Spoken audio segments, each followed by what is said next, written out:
हमारे देश में महिला की सुरक्षा को लेकर चर्चा तो बहुत होती है, स्पेशली चुनाव से पूर्व।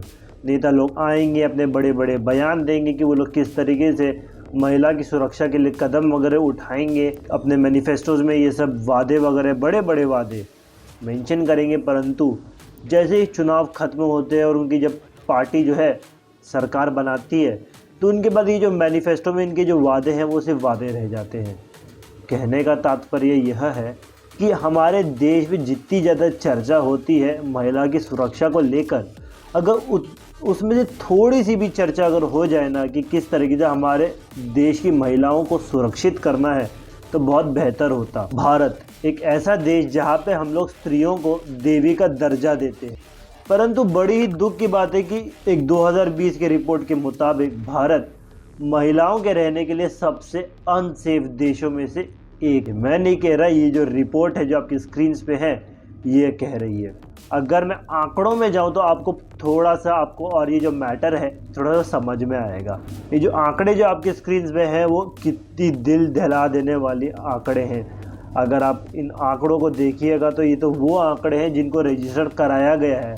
ना जाने ऐसे हमारे देश में कितने सारे मामले हैं जिनको एफआईआर भी नहीं होती है, रजिस्टर्ड नहीं कराई जाती है, उन सब का क्या।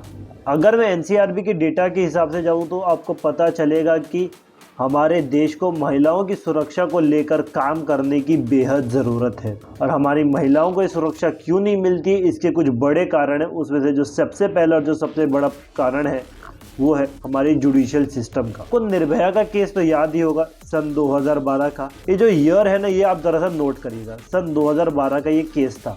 बहुत चर्चा हुई पूरे देश भर में, निर्भया की जस्टिस को लेकर बड़े बड़े प्रोटेस्ट निकाले गए, एक बहुत बड़ा मुद्दा भी बना। परंतु निर्भया को जस्टिस कब मिला, वो था सन 2020 में।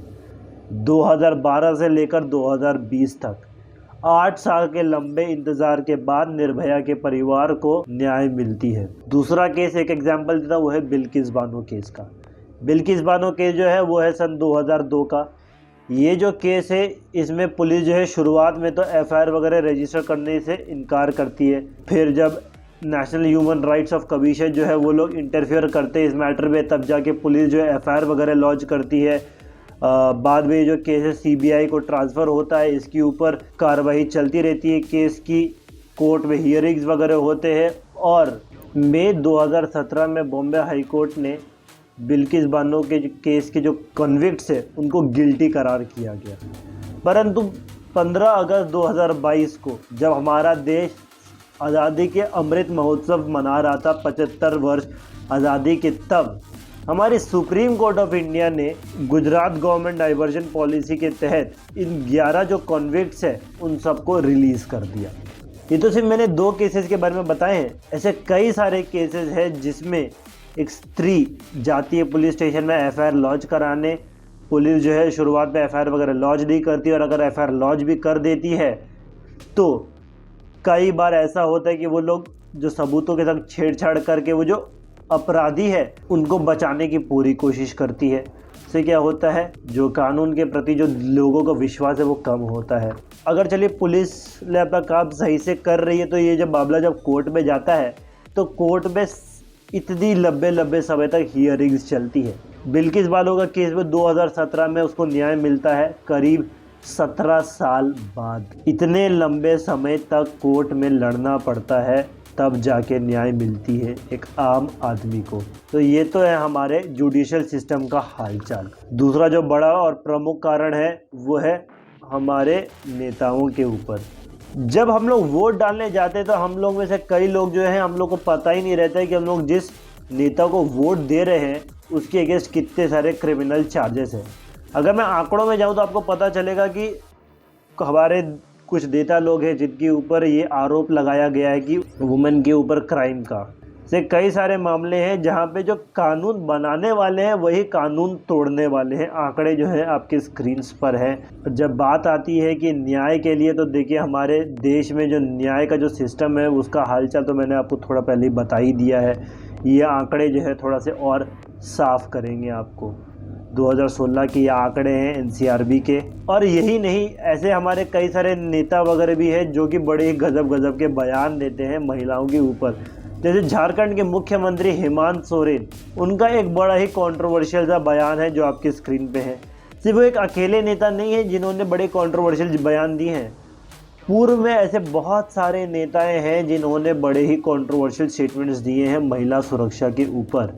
अब ज़रा एक बात बताइए, जिनको हम लोग इलेक्ट करते हैं, अगर वही लोग ऐसी ऐसी बातें करिएगा तो आप क्या एक्सपेक्ट करते हैं कि हमारे देश में महिलाएं की सुरक्षा के ऊपर।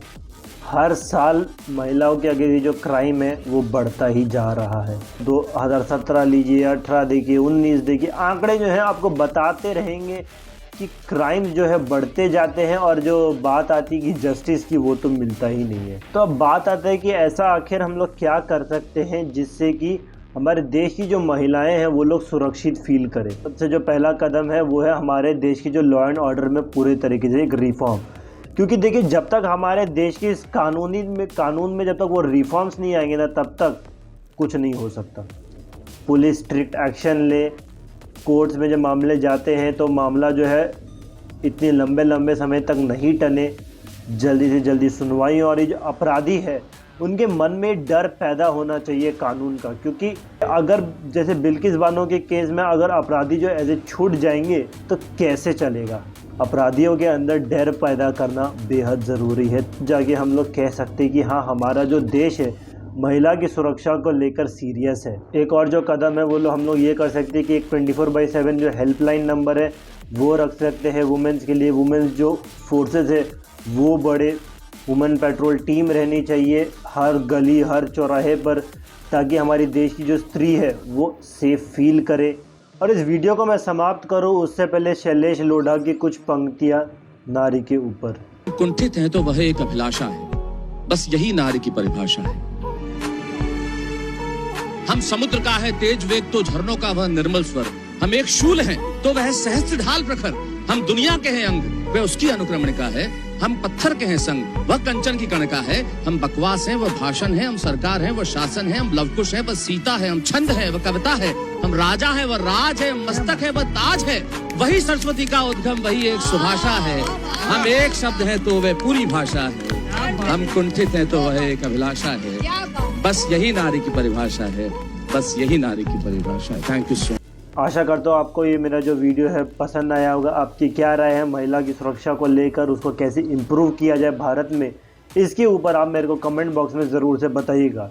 इस वीडियो को लाइक, शेयर और चैनल को सब्सक्राइब करके बेल आइकन को दबाना मत भूलिएगा। और मिलता हूँ मैं आप सभी के संग एक अगली वीडियो में। टिल देन, इट्स मी शेष साबू साइनिंग ऑफ एंड जय हिंद।